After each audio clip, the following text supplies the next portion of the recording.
Guys, we appreciate you attending today. Sorry for that brief little technical issue. This is Brad. I'd like to welcome you to our webinar on how to add custom content to your eStore. Presenting today will be Rob Eberhard of DCI and Paula Palladino of Web Design Solutions. We will hold a question and answer session at the end of the presentation. And with that, I'll turn it over to Rob. Okay, thanks, Brad. Appreciate you guys hanging in there. What we're going to talk about today is a very important topic, which is adding custom content to your eStore. So we're going to go through why that custom content is important, how to do it, how it will appear on your eStore after you've loaded it, some identifiers within the Web Design Solutions backend, and then how that custom content is displayed on your product pages that Web Design produces for you. And then we're also going to talk to you a little bit about how that custom content is sent to Google and how it can affect your rankings. And then finally, next steps on how to get started using custom content to grow your organic traffic on your website. So the biggest reason why you want to use the custom content module is to increase or improve your search engine result page ranking or your page rank with Google. There's a lot of companies on the internet using DCI data. We build really great product data. But it is widely used. There's hundreds and hundreds of websites using the exact same copy.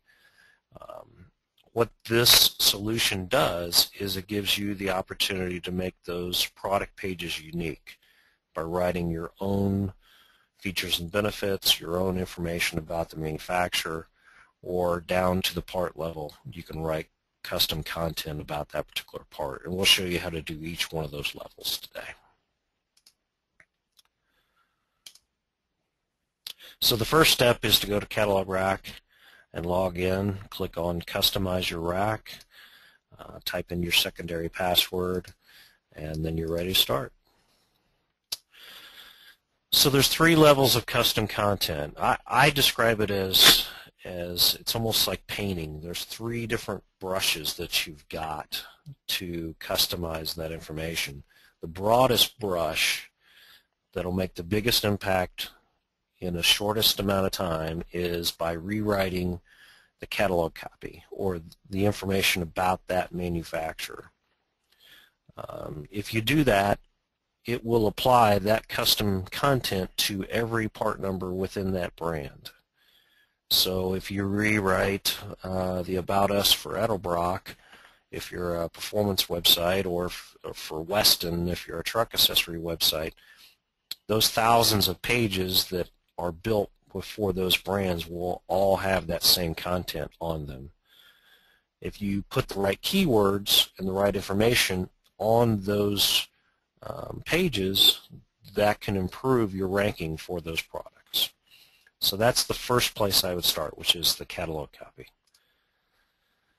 The second place that I would go to would be the product description copy. Now what that means is for the truck accessory guys, if you think of a tonneau cover, you know there's like AgriCover has the Lorado cover. So Lorados are separated in our system underneath that product description. So you could write a 2,000 character description about the Lorado cover, put that with very good keywords that people are searching for that relate to that Lorado cover, and that product description will apply to all of those products in that series. In addition to that, anytime the manufacturer adds a new product to that category, that product description will append itself to those new parts as well. And then the final level would be down to the part number. So if you have a specific part number or series of part numbers that are very important to you that you want to write some copy on, you can do that as well. But the first two levels cover a lot of ground very, very quickly. So that's why I was talking about, broad brush versus a detail brush. That's one way to think about that. And all of these have a 2,000 character bucket that you can put that information into, which is plenty of room to write a very good description or features and benefits of those products. So if we start at the catalog copy, this is the first place you would start. Now all three of these, the process is the same, so we're going to go through each one of them briefly, but it's very similar to the pricing upload and download. First thing you do is you click on the catalog download copy. In this case, when you click on that, it's going to download every brand that you have turned on for your website. First thing you're going to do is unzip the file. The file is in a pipe delimited format, so you'll have to make changes to the file so it can be opened in Excel. And if anybody needs some help on that, Brad is going to be producing a video here shortly on exactly how to convert that. It's pretty simple, but he can show you how to do that after the call if you want to shoot him an email or give him a call as well. At that point, you open up Excel and choose all types, and you open up the downloaded file, and it will look somewhat like this. You'll have a user code, which is here, user source code that tells us who you are. This is the brand name, the brand code, and then the copy. So this is what we have written. Actually, it's what we have gotten from the manufacturer's websites. That's what's on there today. You can rewrite that up to 2,000 characters. All you do is replace what we have here. And then you'll go through, you save that, save it in a text file. You go back to Catalog Rack and click on Upload.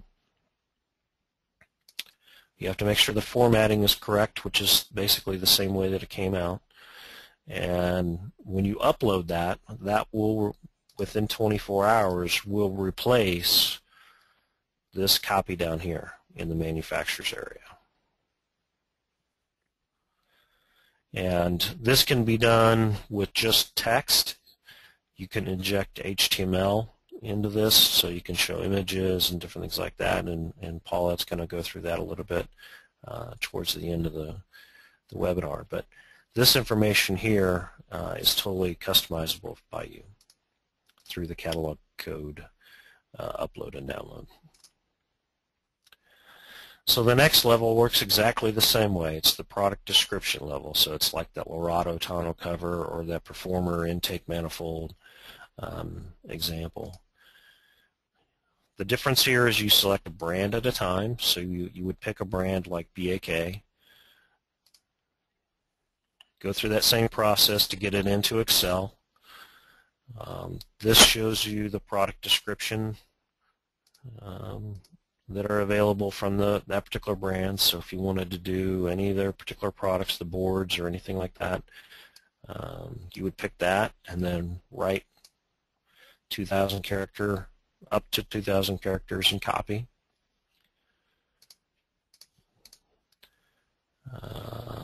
Here's an example of us doing that. Then you would go to upload, make sure the file format, and make sure it's a text delimited file. Then you would upload that, and then within 24 hours that would show on the Features tab on every product page for that particular products that you applied it to. So pretty simple, pretty straightforward. This works exactly the same way at the part number level.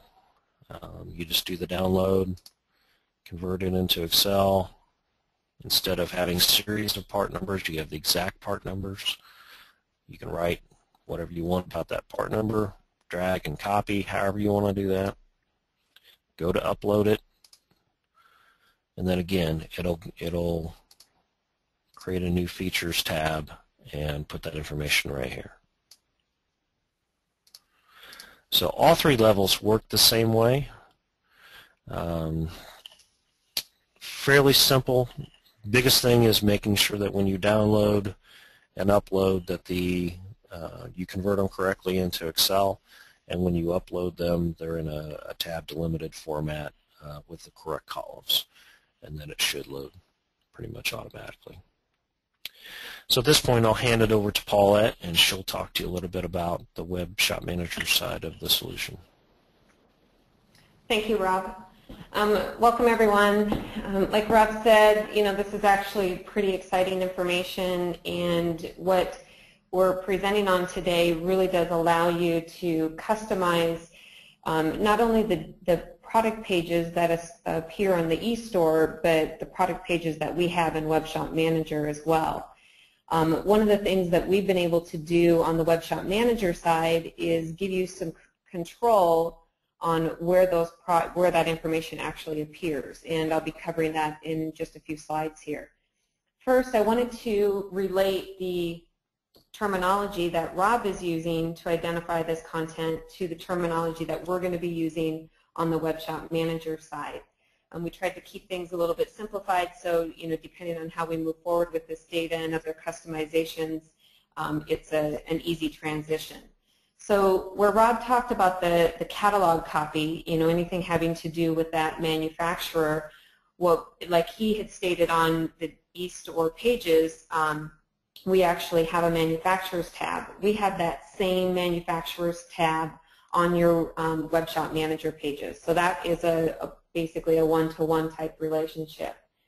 For the next identifier, what we're looking at here is the product description copy. We speak to that copy as being what we call custom to.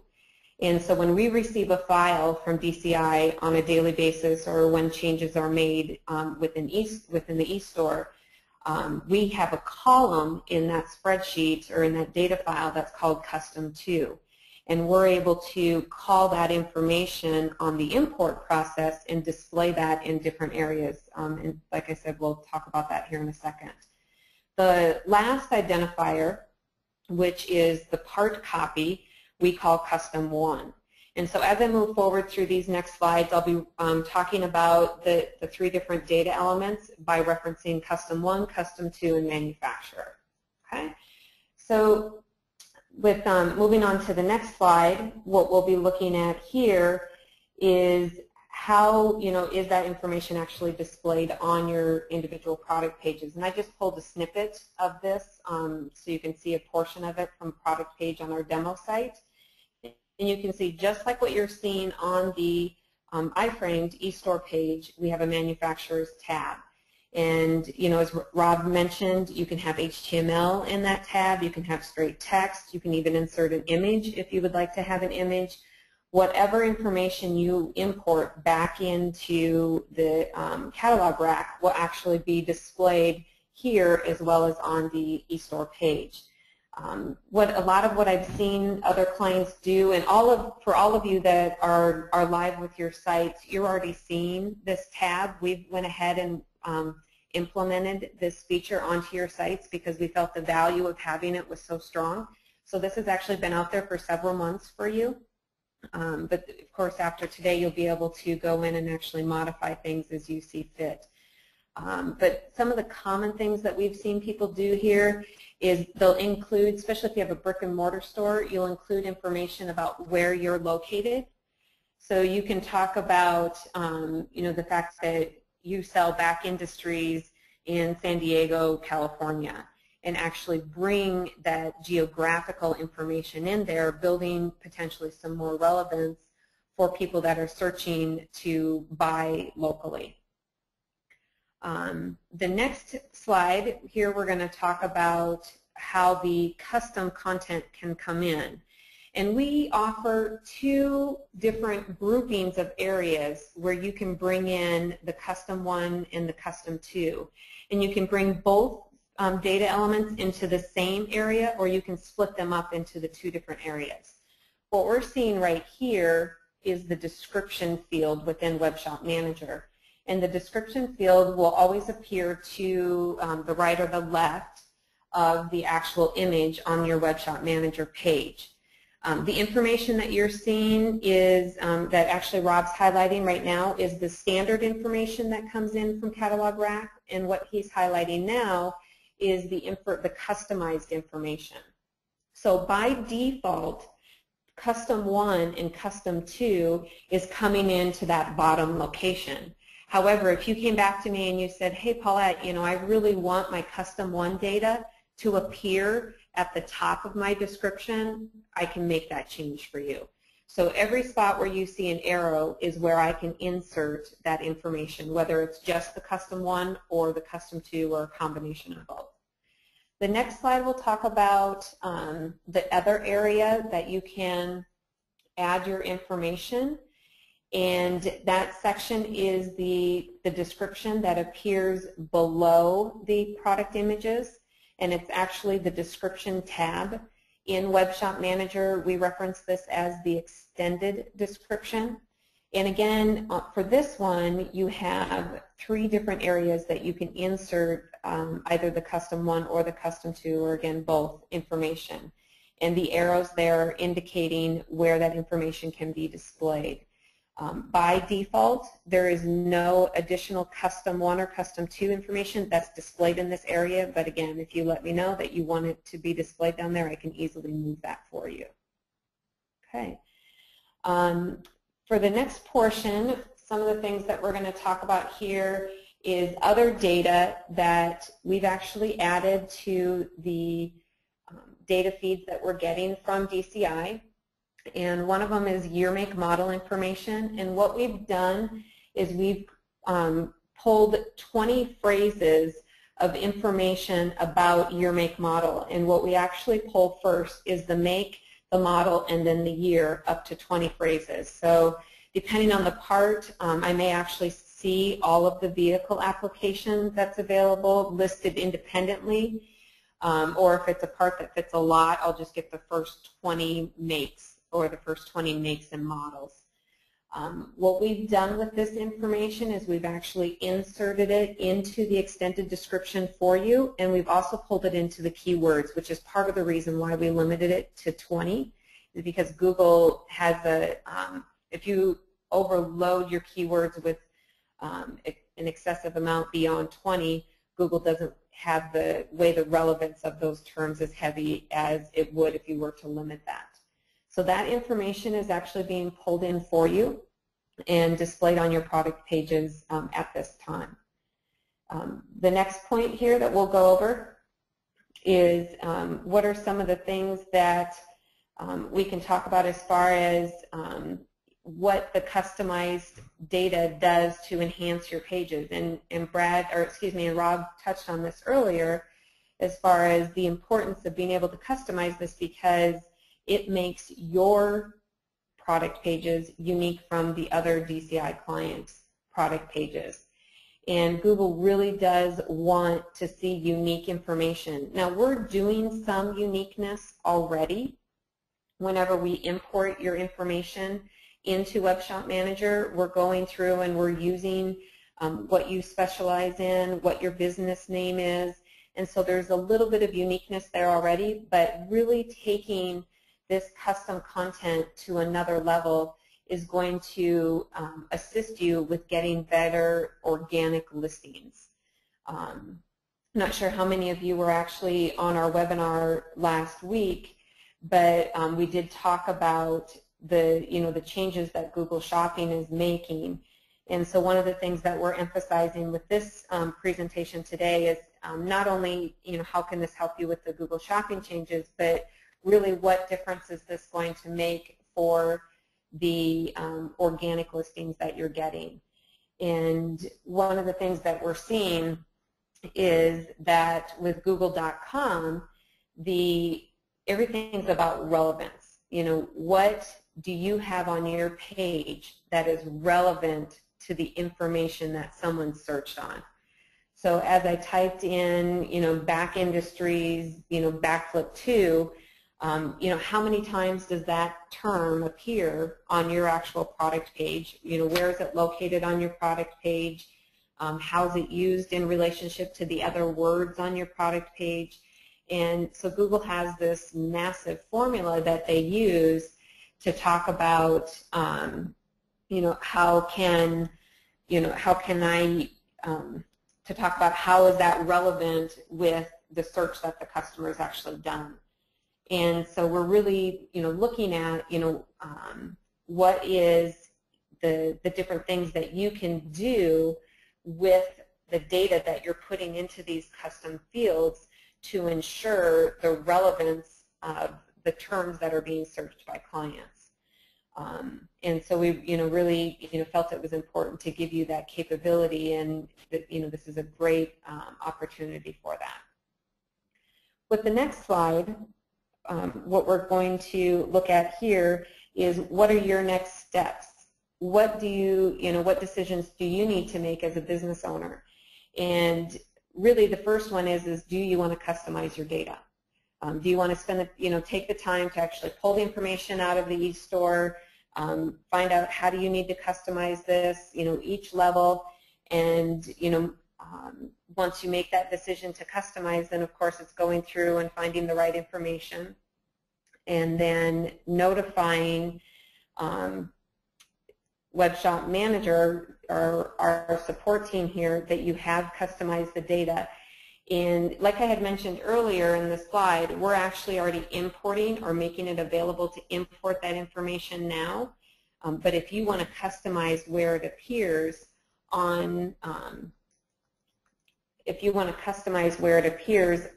the product page, you can reach us at support@wdsolutions.com. And just either tell me, Paulette, I want it in the first position from the webinar, or I want custom 2 in the second position from the extended description. Or we can have a phone call and we can work through things and look at your import profile together and really customize this to what you want. Once we actually perform that customization, I will run a full import on your products, that way updating all of the product pages on your website with the changes that you've put into place. And so at this time, we'll go ahead and we'll turn this back over to Brad, and we'll do some questions and answers.